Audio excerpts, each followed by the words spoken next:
I'll say Moshiach Suda, but no, I don't know. So Moshiach was way Yeah. stupid. That was the Niftzah birthday, making a big deal out of your personal birthday. I've explained that Pesach is the birthday of Klal Yisrael. The last day of Pesach is like the day of the bris, or for women it's the same, because women have the schus without having to go through anything. So bris applies to men more clearly, but it also applies to women, that the 8th day of the child's birth is a very special day. And the 8th day of Pesach is where the birthday is celebrated with the bris. Thus, it's time to talk about people's birthdays. Now, let me just share with you before we get into the Sikha, a few ideas about what the Rebbe says about birthday. Was the Rebbetzin? No, Rebbe's birthday was it's passing. The passing was Chav Shvat. He passed away. No, well, it was actually mentioned a month after her passing. The Rebbe talked about it. Chav Hei Adar was the day of her birthday. Her birthday is Chav Hei Adar, and the Rebbe spoke on that day after her passing. The first birthday she did not have in this world. She passed away in Shvat. A month later, 25th of Adar, was her first birthday post her passing. On that day, the Rebbe also spoke about the importance of celebrating, but he didn't go into a whole lengthy discussion. And I have something funny to tell you. Maybe I've told it once before. Sorry if I repeat myself. I was giving a class years ago, 35, 40 years ago in Morristown for the boys, Ali Chula. And this was actually not a class, it was I was simultaneously translating the Rebbe. While the Rebbe was talking, I had to listen and translate it in English. But the night before, a bacha comes over to me and he says, "Rabbi, can you farbrengen?" I said, "What's the occasion?" "My birthday." Oh. "Your birthday? So you should farbrengen with yourself. A birthday is a private experience, a private enterprise. It's not something for publicized. It's your personal birthday. Why should I farbrengen?" And he started arguing. So I finally won the argument by convincing him that, the time for introspection, for thinking about what you can add in your Avodas Hashem and so on and so forth. It was not easy. He finally agreed with me. But Hashem has a great sense of humor. He created humor. He has a great sense of humor. The next night, I was picked to translate the Rebbe's Sikha on the 25th of Adar. The Rebbe is talking about the importance of not keeping your birthday to yourself. And I'm translating it, and this guy's eyes are popping out of his head. How could you make a mistake, Rabbi? He was getting all kinds of doubts because all us rabbis are tzaddikim, We don't make any mistakes. We're all perfect people. Beinani for sure, probably a tzaddik and Tanya. And for the Rebbe and us to have a contradiction. So I told him later on, listen, the Rebbe, you don't always think like the Rebbe, but I believe that the Rebbe himself did not feel this way until this year. Some things are revealed only later in life. Just like Chassidus was not always known, well, revealed late only a few hundred years ago. The Sudas Mashiach is something pretty new too. The Rebbe also said, why do we have a Sudas Mashiach? If it's so important, if Mashiach's shining light and the energy is radiant on this day, the proof is that we read the Haftarah all about Mashiach. It's the most incredible Haftarah about what kind of person he'll be, what will happen in his days.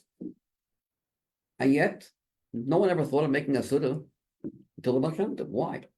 And the answer the Rebbe gave is because the darkness, HaChoshech, was increased to devastating levels.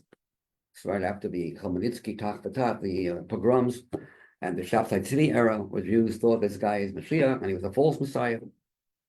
And it was mamish devastated. The Baal Shem Tov saw the darkness, and two things. Number one, he revealed Chassidus, not Chabad Chassidus, but Chassidus, and he also instituted a Suda, a meal on the last day of Pesach, but celebrating Mashiach, not only in words, in a Haftorah, while we're in shul, but when you come home, or it could be in shul too, you're eating a physical food. The food you eat goes into your bloodstream, and that becomes part of who you are. It's a Mashiach Suda. You're digesting and absorbing Mashiach. the reality is not just in the books, it's in your stomach. I think the matzah, the matzah, which is, I mentioned before, Pesach, has vitamin E.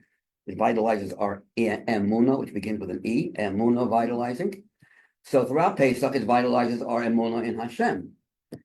Obviously, that's great. The last day of Pesach, in addition to that, it vitalizes, strengthens, intensifies our emunah in the reality of Moshiach. I compose. You ever hear the song, a voice from the far, it's a cry and a shout, their father seeks his children who have wandered out. You ever hear that song? Oh, no? Okay. Kol bayar nochiv shamea. A voice from the forest, they cry and they shout, a father seeks his children who have wandered out. And there's 4 or 5 stanzas. It ends up with, children, Torah you shall learn, and the coming of Moshiach you will surely earn. And it rhymes. That's the end of the, so I added one more. Children, open your eyes and see that the coming of Moshiach is a reality. That's right. Okay. I get an ego boost. What ego is all about? Easing God out. Or easing Geula out. One staying goalless. So yeah, that's that. A very powerful experience. What was I saying? Yeah.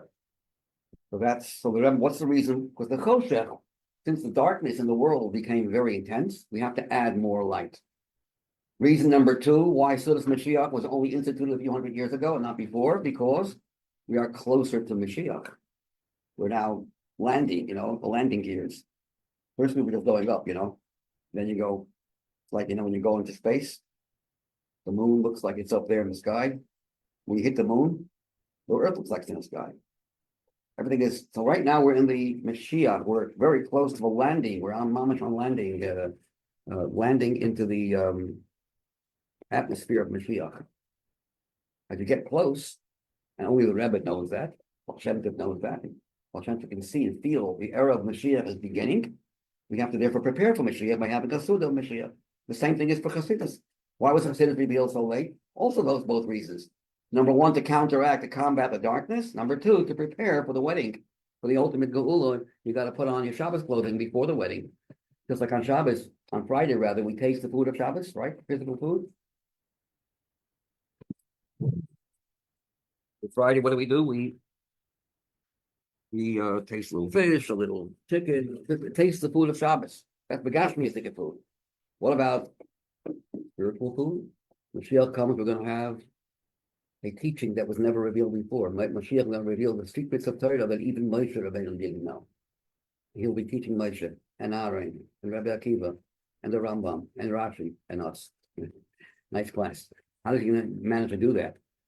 Well, he's going to be teaching not like a normal teacher who teaches. You have to use your brain to figure out what he means. It'll be visual, not audio. It'll be visual, not on a screen, but the things will be so clear. It's as if you see it. When you see something, to try to explain it will take you a very long time. But if you visualize it, it's in an instant. Like Rabbi Greenberg once said, he had a nap on Shabbos afternoon. And in that nap, he, how long was that nap? A few minutes? Well, he wasn't sleeping for very long. He saw secrets of the parsha of Balak and Bilam, that parsha. If he would have to say what he saw, it would take him 60 years for what he saw in 2 minutes. Visual. So Mashiach is going to be a visual teacher. That's how he's going to manage to teach the whole world. Oh. Always good to see you. Yeah, similar to that. But so I want to get that just 1 second. So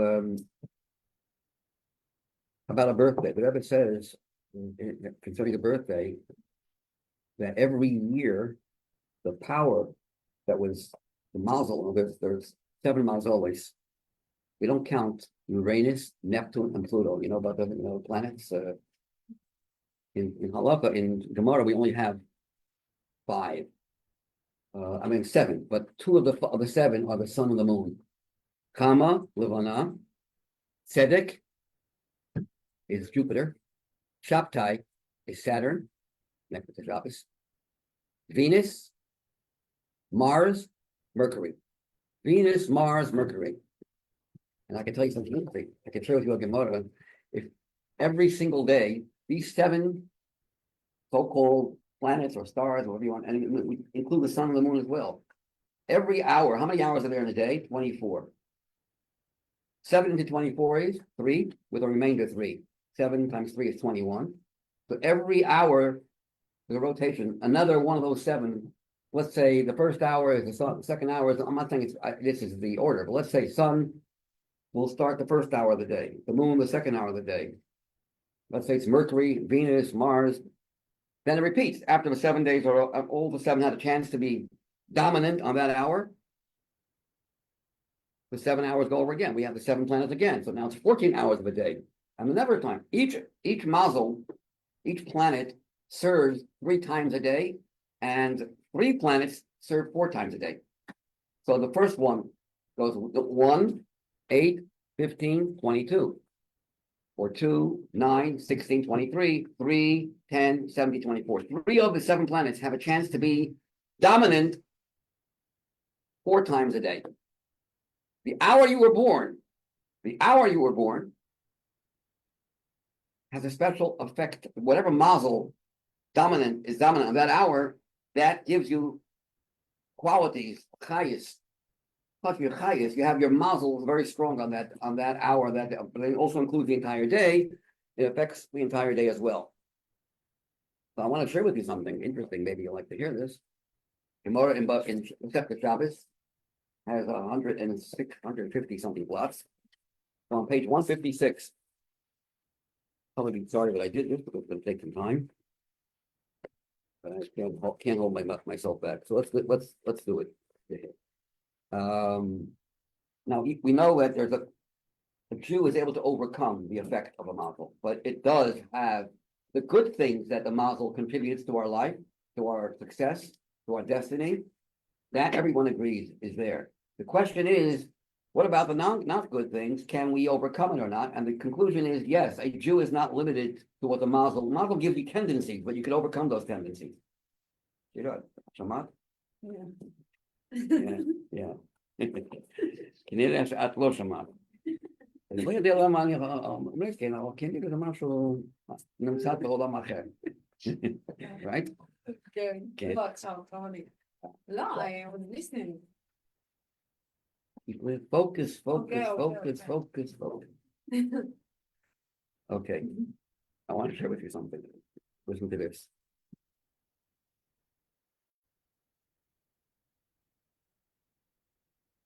First, the Gemara talks about which day, if you're born a certain day of the week, you'll be a certain kind of person. Certain day of the week, so Sunday, Monday. Any birthdays recently? Yes, and Shayna. Did you see? What's yours? Hey, year is not. It hasn't happened yet. Achim Shel Pesach. Whoa! You came in late. It's all about you. So, yeah, I know, but it's all about you. Birthday girl. Okay.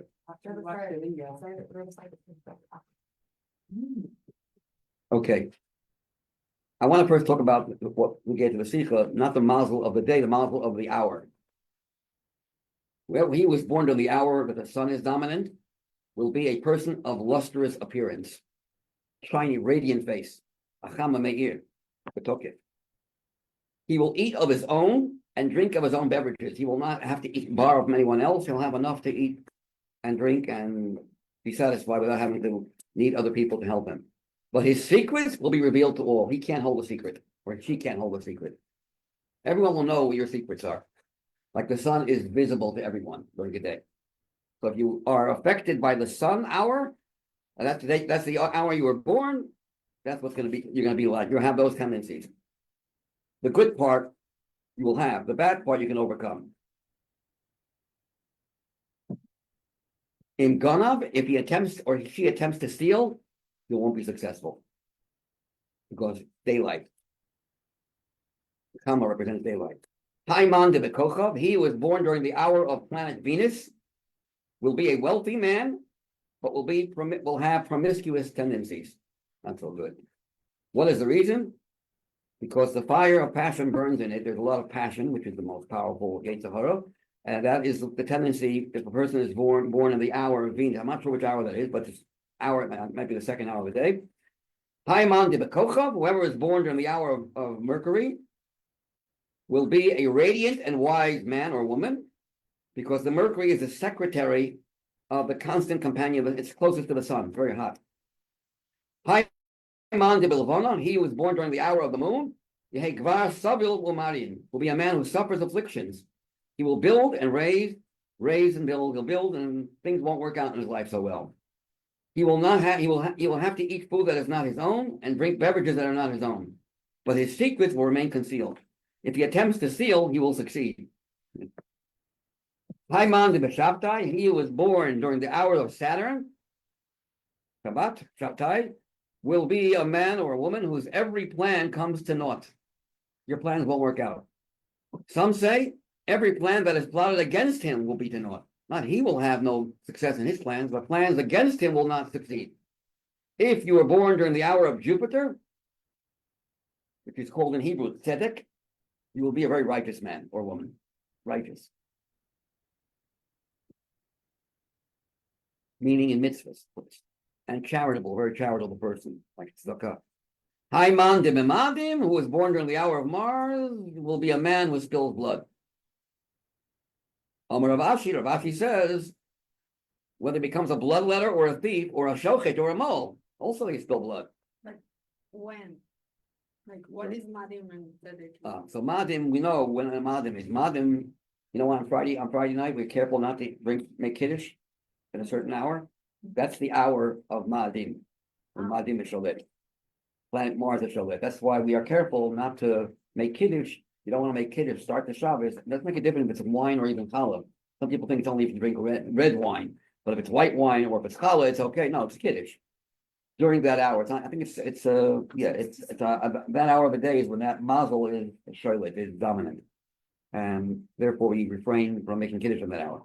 But it doesn't mean they can spill blood being a murderer. It can mean a shochet or a moel, like Rabbi Hanina said. Okay. So Rebbe says, just like when it comes to a miracle, if a miracle happened to you at a certain place, let's say you're driving on the George Washington Bridge, and a horrible crash, car turned over, and Baruch Hashem, not a scratch. You got a better gomel. You have to thank Hashem for that miracle. And whenever you pass by, every 30 days you pass by that exact location, you have to make a bracha. Baruch HaMakom she'asali nes b'makom hazeh. Thank God who did for me a miracle on this place. So the Rebbe says, just like when it comes to a place, it has continuous. The miracle is continuous, continues on even the rest of your life. In fact, even your children, will have to, if they pass by, will also make a bracha. Because thank God, if the father or mother, survive, that their hand is for it. So the Rebbe says, same thing is in time. The day you were born, even though it's a year or 2 years or 10 years or 30 or 50 years later, is where your mazel is go there. Then the Rebbe brings a Jerusalem Talmud Yerushalmi. Amalek fought against the Jews. He he drafted soldiers that were born, that was on their all birthday boys were soldiers. Because birthday, he understood the birthday is where the mazel of that person is at its strongest peak. And he thus wanted his soldiers to succeed. But Moshe Rabbeinu mixed up the mazolos. He had the power, and as a result, they didn't succeed. So we see the power of a mazel. And the Rebbe says if that's true about any year, especially the year of a bar mitzvah or a bat mitzvah, 13 or 12, depending on boy or girl, that year is where you become the choyev mitzvahs. And thus, the Rebbe says it's interesting that from bar mitzvah and bat mitzvah on, every year, even a bracha prop should be made, a shechiyanu. We don't do that today, but if you do it, it's not a bracha in vain if you do that, by the way. Instead of shechiyanu, if you don't feel comfortable, we take a new fruit, and make shechiyanu on the fruit that it includes. But if you make a shechiyanu on the fact that this is your birthday, this is the day Hashem said, I can't live without you. The world can't exist without you. You are needed, you're indispensable. There's nobody in the world that can take your place. Special bracha. You would Shechiyanu should be made, but we don't make a bracha Shechiyanu on ourselves, we make a Shechiyanu on a new fruit. But anyways, Achron Shel Pesach is the day where the Rebbe instituted great length the importance of a birthday. Don't take that lightly. Something else happened at Achron Shel Pesach. This happened right as Yeshua started the conquest. Kibush Haaretz, Itchil, began. There's a whole, might as well read it here. On Yud Aleph, what happened that year, Yud Aleph Nissan, interesting. If I can find it. Just 1 second.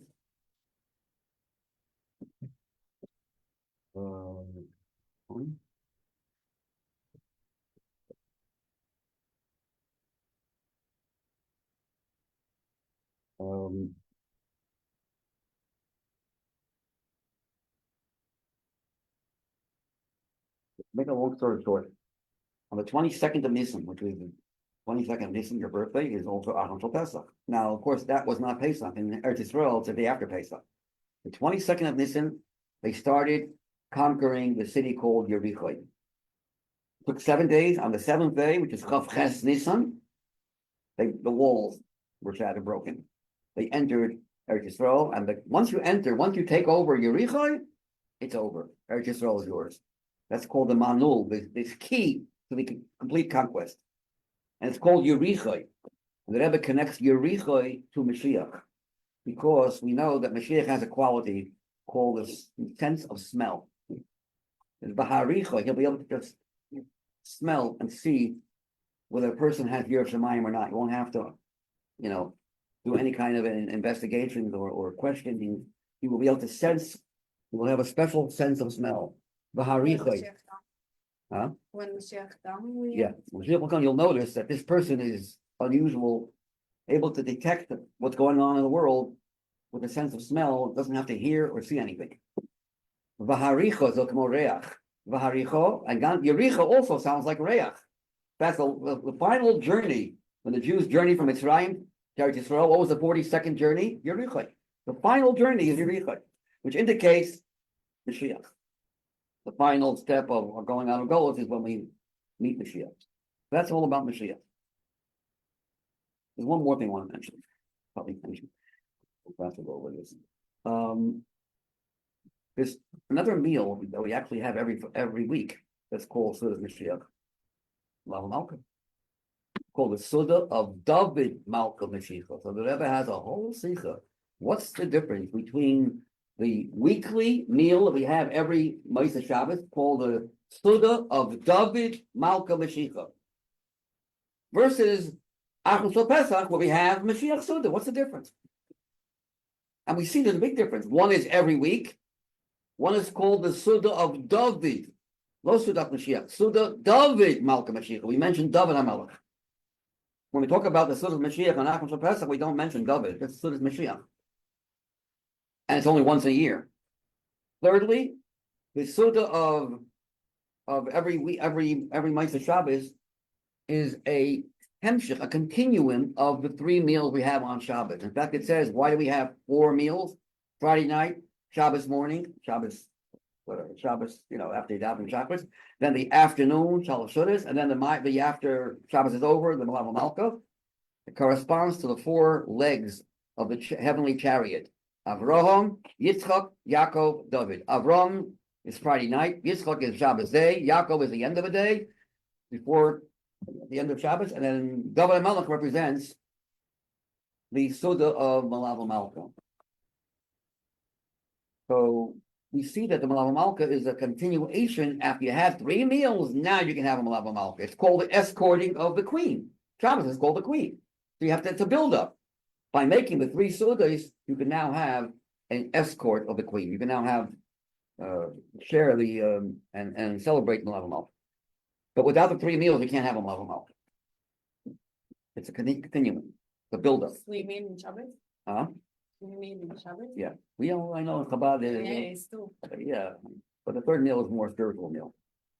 You also is connected for Friday night to Yerushalayim. Yeah. Shabbos day is Tveria. Eish Mayim, I mentioned it before, and Tzvas is the third Ruach, very spiritual place. People are very spiritual over there. And then Hebron is earth. Because the Kedusha of Hebron is in the earth, of the burial of Tzaddikim in the earth. We also mentioned that fire is great, fire is fire, water is soothes person's thirst, and air, you breathe air, but there's a problem with all three of them. Fire gets extinguished, water evaporates, water, it's over, you don't see it anymore. And Ruach, the cloud doesn't have any kind of, lasting durability, keeps on changing. Afar, perfect. Earth, although it's the lowest of the four elements, you want to keep something, you want to hide something, you hide it in earth.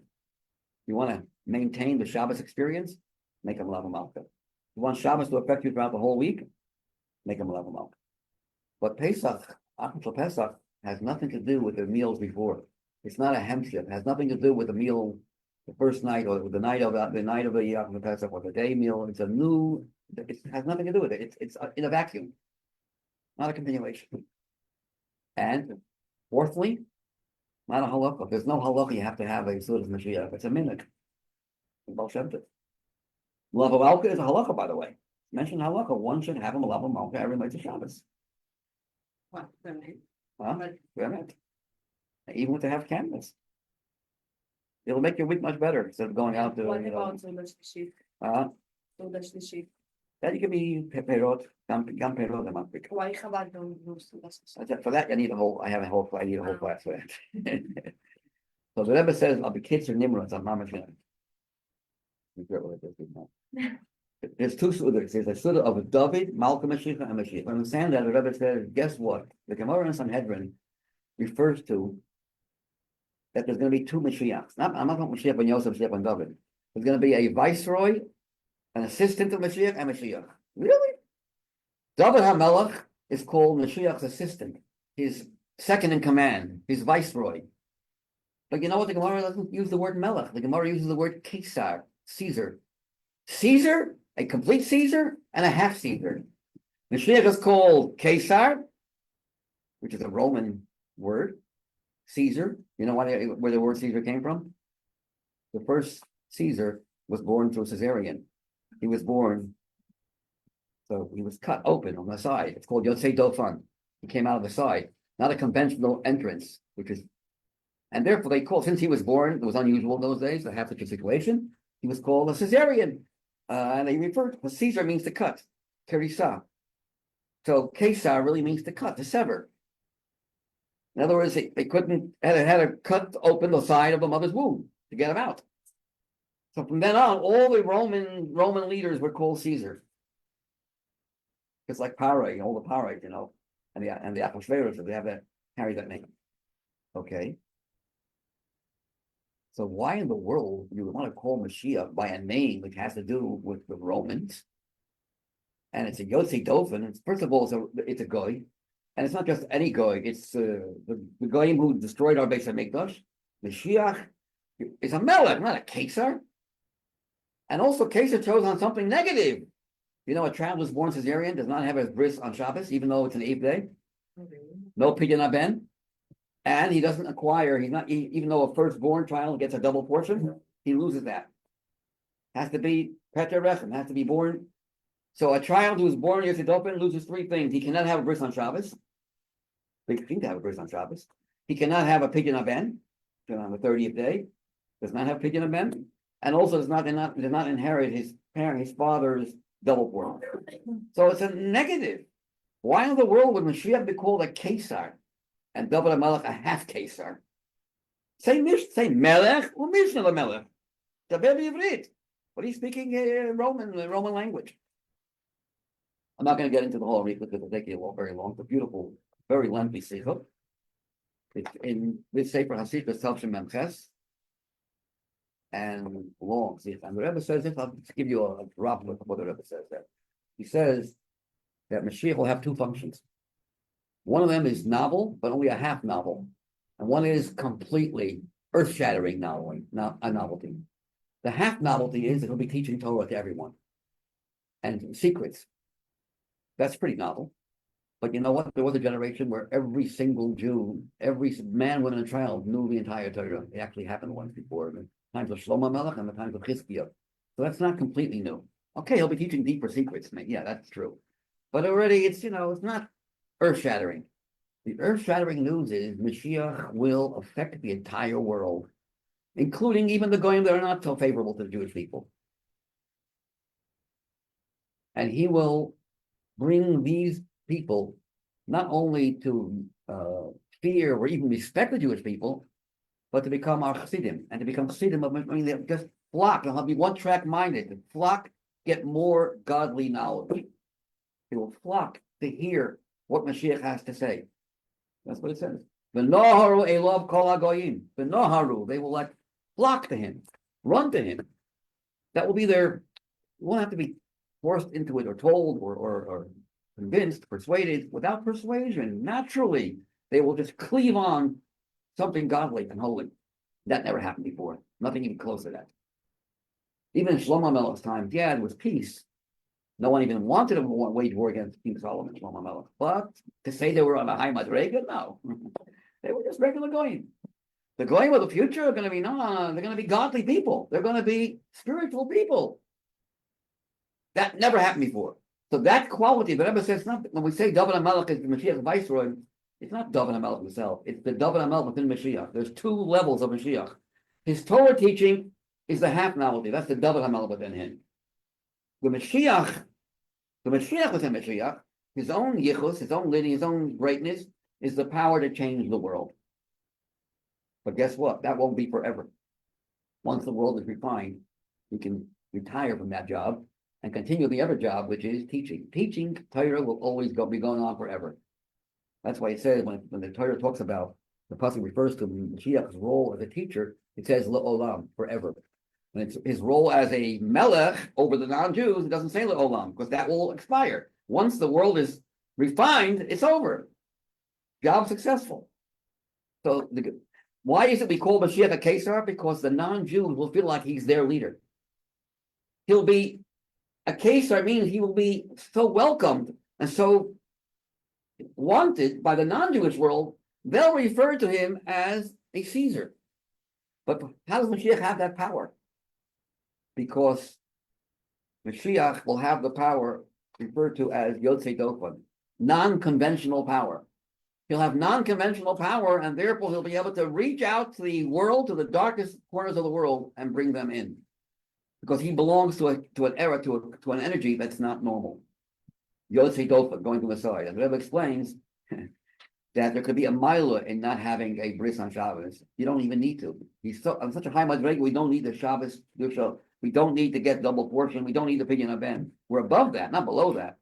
So Mashiach represents the power of, which is called Yotzei Dofan, out of the ordinary, extraordinary, non-conventional energy. Okay, now we're going to get to the Sikha. That's how we come to learn. Okay, so here it is. This is a Sikha that, it wasn't the.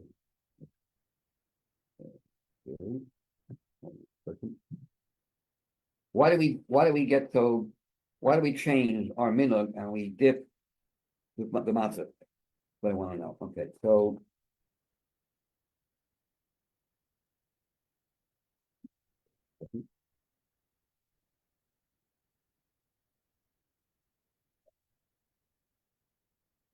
the bivrit.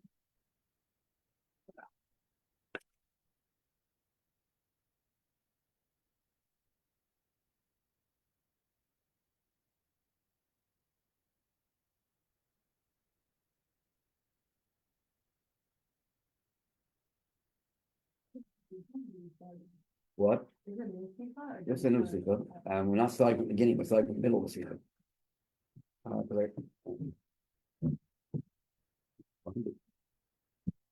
Page missing here. There's no it starts from 34, right? There's a page missing here. Oh, here, 34.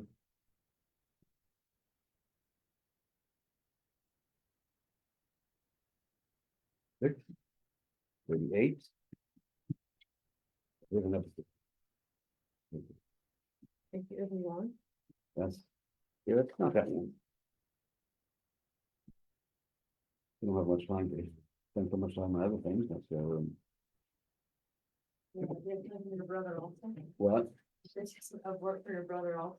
I do that at the end of the whole, did you get the, the Chagavya thing I gave you? I gave you what they said? My brother explains the whole Yeah. Chagavya and Yeah, I did. you read it? No? Yeah. Still read it, by the way, it's pretty powerful. You read it, the whole thing? Wow.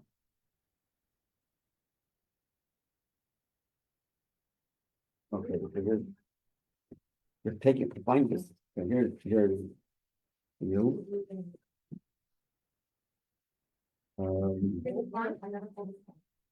It's 40. If you don't make enough copies. Oh, if you don't hear it.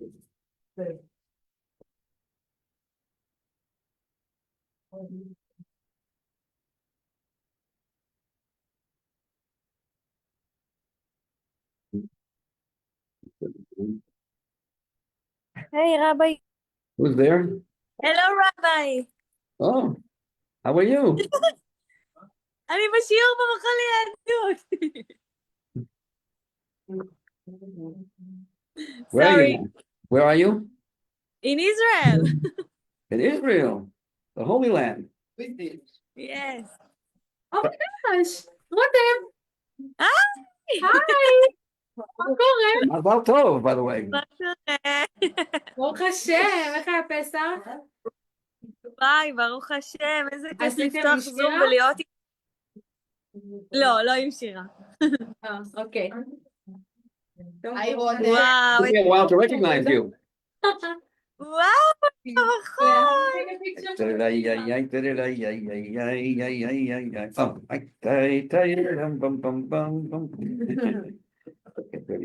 Rabbi Greenberg, I was speaking about you last Shabbos. Lashon Hara? I told some from our community that the thing that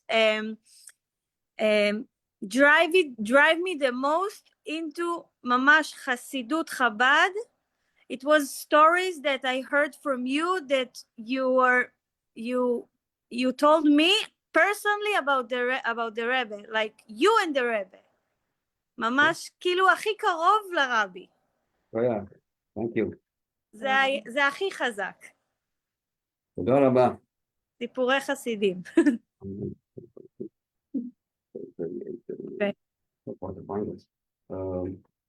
Okay, so that's by the time we get to it'll be too late already. Okay, you're doing someone else, or just trying to find the pages here. It's getting late.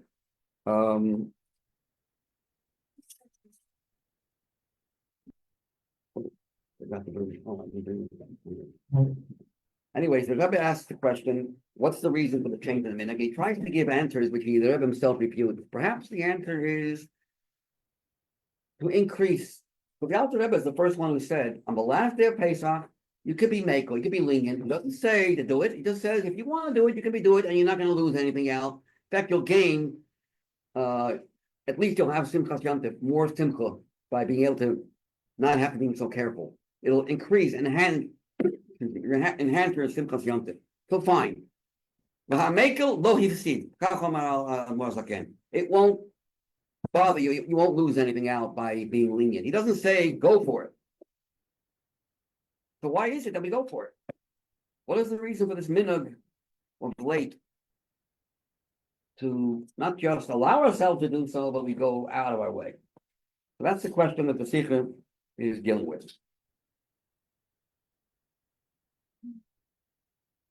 Okay. Let's see this. So page 34.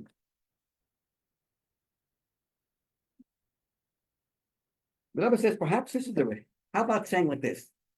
I know the Alter Rebbe just didn't say you have to do it. He said you can, and you're not going to. It's okay if you do it. You're not going to lose anything out of it. But you know why? If the Alter Rebbe allows it, let's go for it to show how much we trust him. There's a story in Gemara. You know what a myrtle bread, the hadassim looks like? The kosher, you have to have 3 growing out of one stem. How about if you have 2 on one stem and one is either higher or lower? Iffy. Rav Acha, kosher. The students of Rav Acha bought hadassim that were only kosher according to Rav Acha to show how we can trust him.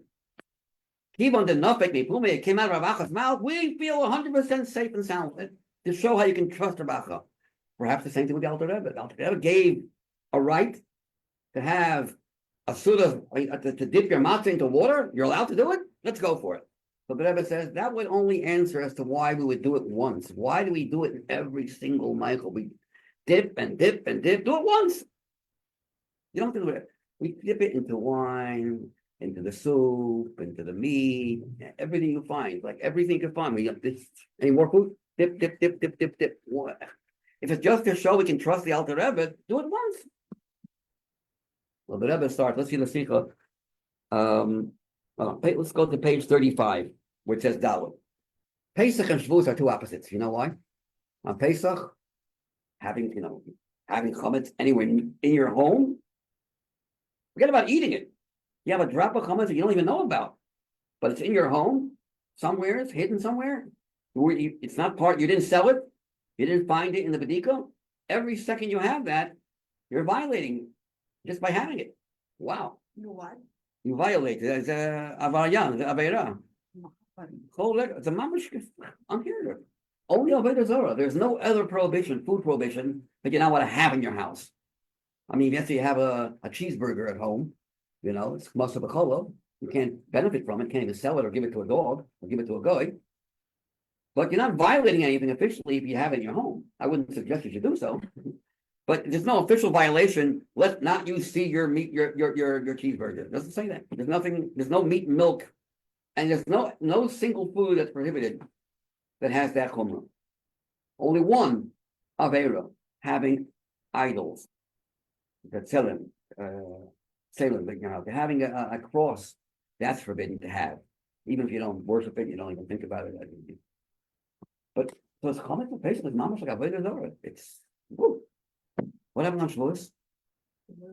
Becomes a mitzvah, a korban, the sacrifice of the 2 breads, representing Naasav and Ishma, whatever, is from chametz. So chametz becomes a korban, and thanks to that korban, we're able to from here on offer and use other matzahs for our flour meal offerings. In other words, that chametz, which was so treif on Pesach, becomes so kosher on Shavuos. Okay, so what I'm going to say here, when you passed, what made the difference? Why did we mature so much? Because we counted Sphira. And Sphira is 49 days. After counting Sphira for 49 days, we've matured and we've grown. We're not afraid of chametz. Chametz is only dangerous when you're at the beginning of your avodah, you're starting. And if the root, very beginning of your life is corrupt with arrogance, with ego, it's dangerous. But if you grew without the arrogance, as you mature, you're able to use arrogance, use gava l'kedusha. For example, ani Yehudi, Jewish pride. That's good. You can take pride, you can take arrogance, and turn it into something very holy. Being proud of a Jew and doing a mitzvah with a chayis. That's also somewhat ego, but the ego has now become kosher. So here's what the Rebbe says. Which Sphira is Achon Shel Pesach?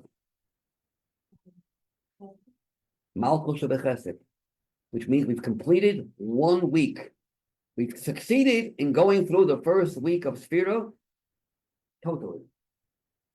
We have worked on our midah of chesed, all the facets of chesed, all the different outlets of chesed.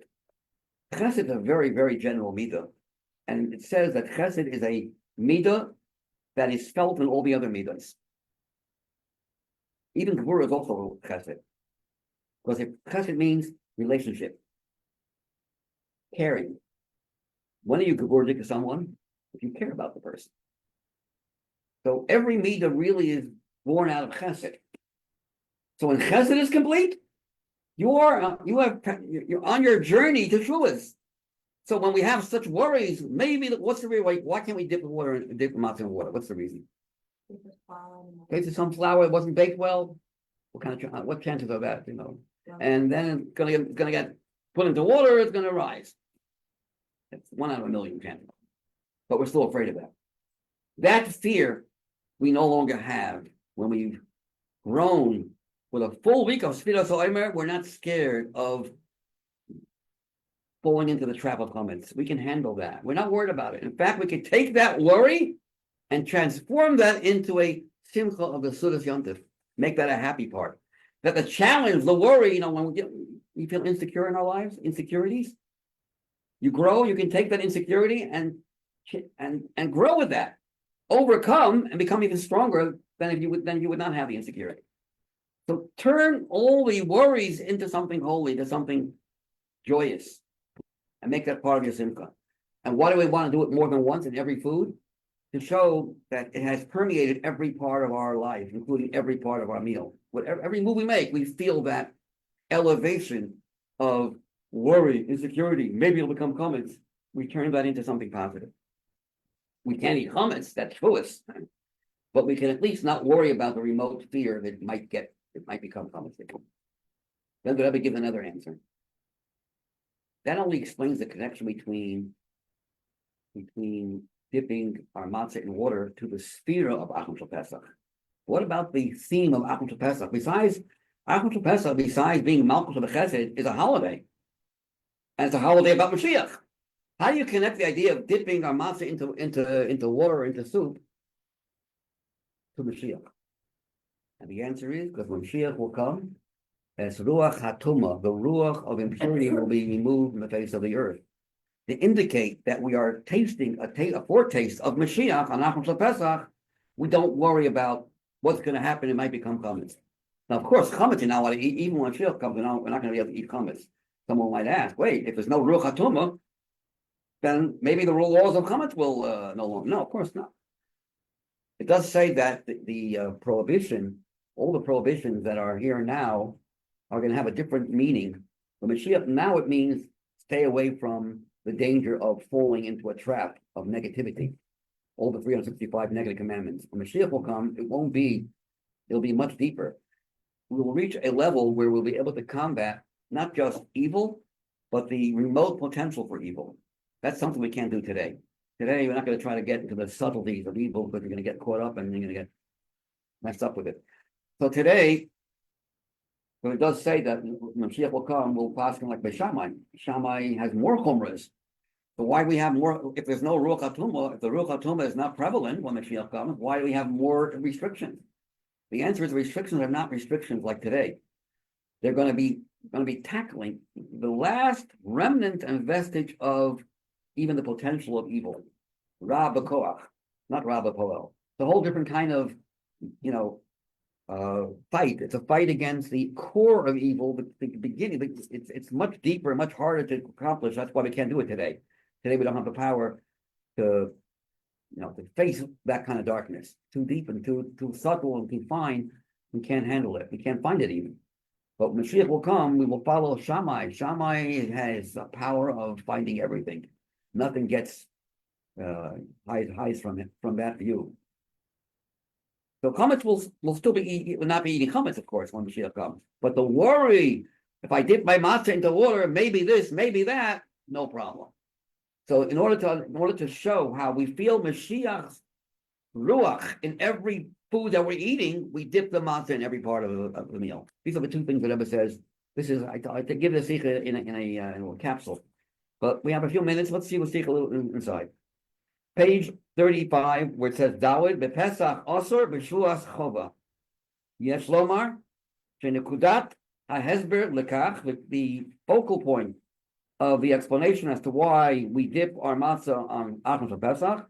If you want to do it al pi Chassidus, it's the following. Yodua is well known haHevdil, the distinction between Pesach and Shavuot, concerning the way we look at chametz, be'inyan chametz. Pesach hachametz asur lachalutin. Pesach chametz is absolutely a no-no. The ilu, however, b'shvuas lo zuluvad, not just Chametz mutter, not only is chametz okay, elahu chova becomes an obligation. Mincha shtei halechem, hamakoreves b'shvuas, the mincha, the flour offering, which consisted of 2 breads, that was offered on the mizbeach, b'shvuas, has to be dafke. Tzrich eliyot dafke chametz te'afena, it has to be baked chametz. The yosemikach, moreover, dafka mincha zu, it's after this mincha, after this meal offering of the 2 breads, matira, it allows us to offer other flour offerings made from matzah. This has to be first. We have to first have the chametz offering on Shavuos. Now it allows us to continue with bringing other meal offerings. How do you explain this? Chametz matzbiya. Chametz points to al hagba v'hisnasos, on arrogance and being conceited. Shezeu mokar l'ra. This is the source of evil. U'lachein b'Pesach Yetzias Mitzrayim, when we're just born as a nation, we have to run. We have to escape from all the comments. To the extent, it should not be even seen or found in your domain. Conversely, on the other side of the spectrum, when it comes to the holiday of Shavuos, after the entire Avodah of Sfiras HaOmer, Sheba Mevarim is called Sheva Hamidos or Nefesh Muhammad. When you've completed all the 7 weeks of refining, elevating the seven midos of your animal soul, L'chol Prateha, to all its facets, Chesed B'Chesed, Gvur B'Chesed, and likewise all the other midos. Then HaChametz Eino Yisos to Avodah Hashem. Then Chametz does not contradict the service of Hashem. It helps. It enhances your avodah. Ego sometimes could be an enhancer. You find yourself in a state of mind that through the medium of eating chametz, efsher, it is possible, and if it's possible, you have to utilize that possibility, that potential, like it says in the pasuk quoted from Divrei Hayamim, he felt raised up, he felt uplifted in serving Hashem, going in the ways of Hashem. It could give you a feeling of upliftedness, meaning feeling called arrogance, but it's not arrogance, it's kosher arrogance. Yishi Hamaylahu, the summit of the greatest advantage is hapchach hashoichel in a where you're able to transform a negative trait into a positive trait. You transform the darkness into light, and the darkness itself shines. So the Rebbe says, that being the case, we can understand that Achron shel Pesach le'achron abirur. Look at Hey. Move on. Having said that, it's understood. Shebedoma lekach. Sure, look at this. On page 36, Anu roim, gam be'achron shel Pesach, kasher kvar, sofru, ubiruru. When you already counted, and don't forget the word counting doesn't only mean to count. How do you say sapphire stone in Hebrew? Sapir, Eben Sapir. So counting sphere doesn't only mean you're counting, you're radiating light from your godly soul into your animal soul. Eben Sapir.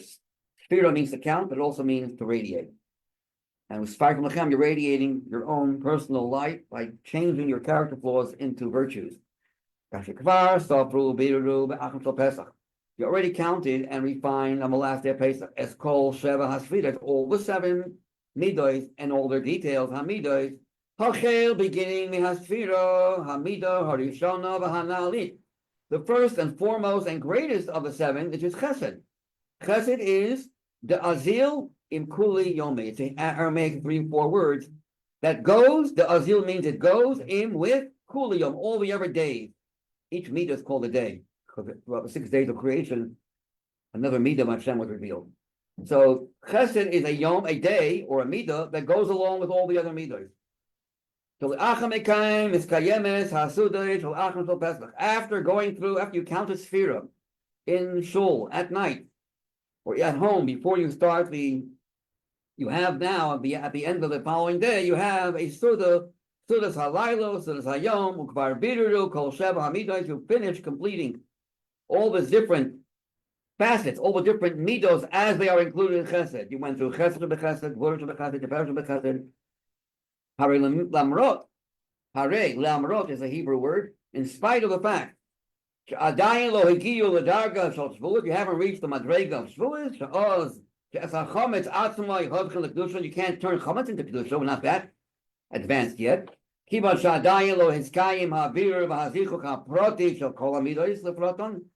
as of yet you have not fulfilled the refining and the elevating of each and every single one of the seven, just the first, you only finished 1 week of Smirna. But nonetheless, you don't have to worry so much. You don't have to worry so much about the matzah, which represents, what does matzah represent? Bittul, iskafia. And make sure you don't get your matzah wet. Hold back, restrain, constrict, control yourself, control. We don't need that so much. Now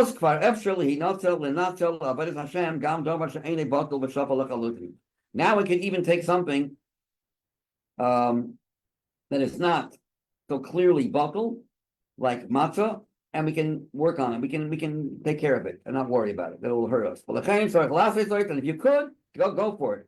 We are mahadrim. We go out of our way to do the mitzvah in the best way. To eat matzah when it's dipped into all kinds of different foods, liquids. To the extent that eating the matzah that is dipped, which a whole year, which a whole Pesach we were worried about, and it scared us. It is transformed simply into the mitzvah of Simchat Yom Tov. You have more food to eat. So careful. Some people say, I want to have I just want to dip it in. Truth is, it's probably okay. Avocado and on matzah, it's probably okay. Only water is the problem. But if that avocado gets a drop wet, it's worse than water. With water and any other kind of fruit juice, which includes avocado also. So I know people, my wife is one of them, just can't hold back from mirroring the matzah with avocado. And I love avocado too. I can understand that type of too. Takes away your Simchat Yom Tov. So we turn worried. What are you worried about? Pesach. We're complete. We're on our way on our journey to Shavuos. We're somewhat there already. We've got the whole midah of Chesed taken care of. The very general midah. But then it goes on to say about Moshiach later on. But then before that, the Rebbe says, you know what? What about the seventh day of Pesach? It's also different than the rest of the days. In what way? The Torah says very strange words. The Torah says you're to eat matzah 7 days. Is there a mitzvah to eat matzah 7 days? You make a bracha and eat matzah? Alachilas matzah? No. Not like on sukkahs, whenever you sit in the sukkah, you make a bracha. You don't have to sit in the sukkah if you don't want to eat. You don't want to eat anything. You want to just eat the fruits. Officially, you don't have to go on the sukkah. But if you want to eat, you have to eat it in the sukkah. That doesn't exist on Pesach. So it would seem like if it says 7 days eat matzah, then you have to eat matzah 7 days. But then the same Torah comes along and says 6 days eat matzah, the 7th day stop. So now the 7th day is not a chiyuv. The 7th day.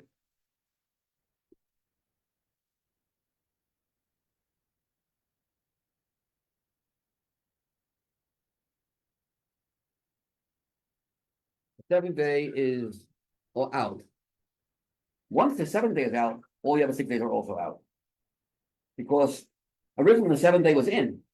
Once you take one part of the general rule out of its normal state, then all the other days also are only optional. You don't have to eat matzah throughout the whole Pesach. But the fact that it says on the 7th day that it's the day you don't have to eat matzah clearly, you know what that means? You would think, it means matzah is not a mitzvah. No, it's higher than a mitzvah. Eating matzah on the 7th day also has something unusual. Just like davening Ma'ariv, which davening Ma'ariv, women don't daven Ma'ariv because it's optional. Even for men it's optional, but men took it upon themselves, women did not. But it says Ma'ariv is so powerful that Hashem can't make it a mitzvah. He doesn't need to. Sometimes when there's no chiyuv, it means I trust you.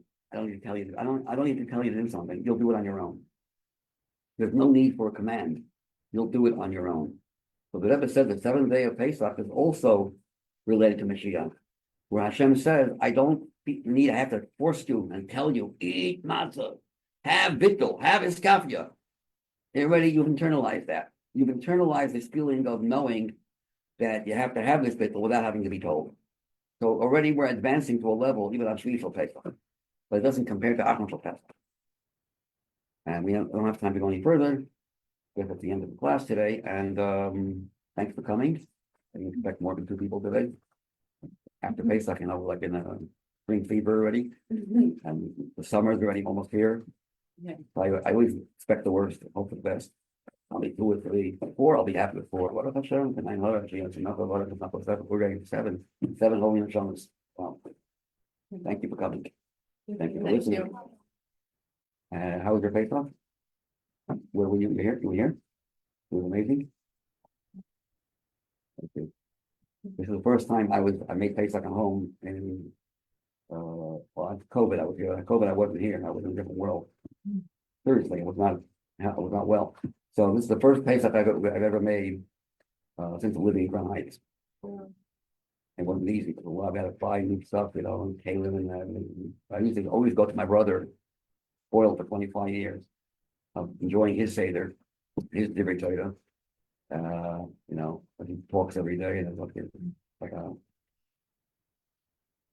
just like you cough and sneeze naturally, you have to think about what's cough.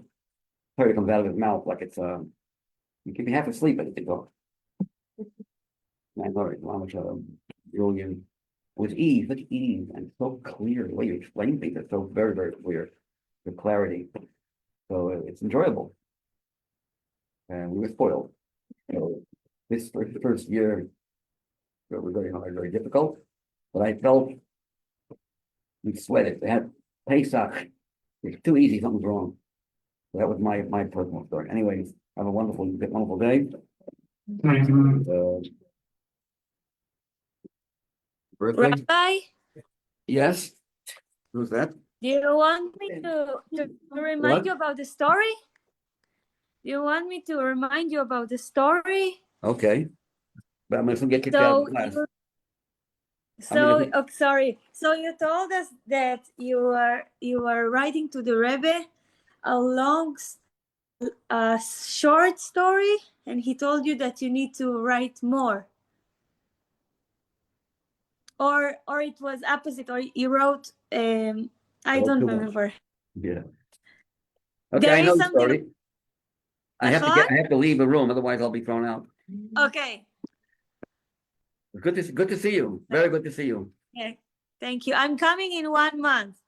Oh Oh wow. my God. זה שמחה. You know Sfira?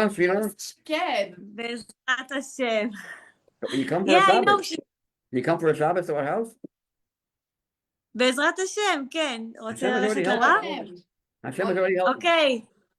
Hashem has helped. אוקיי, אנחנו באים. אוקיי, תודה.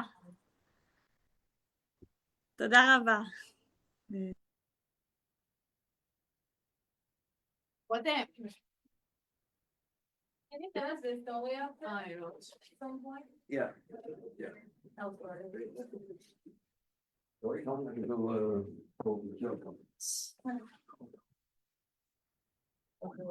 רותם? איפה היא הלכה? Why is everyone come 1 month?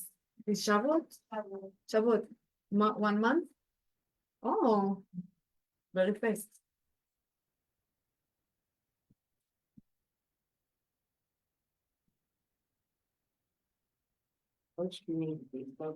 What? It's streaming. Everyone can see me? Oh my God.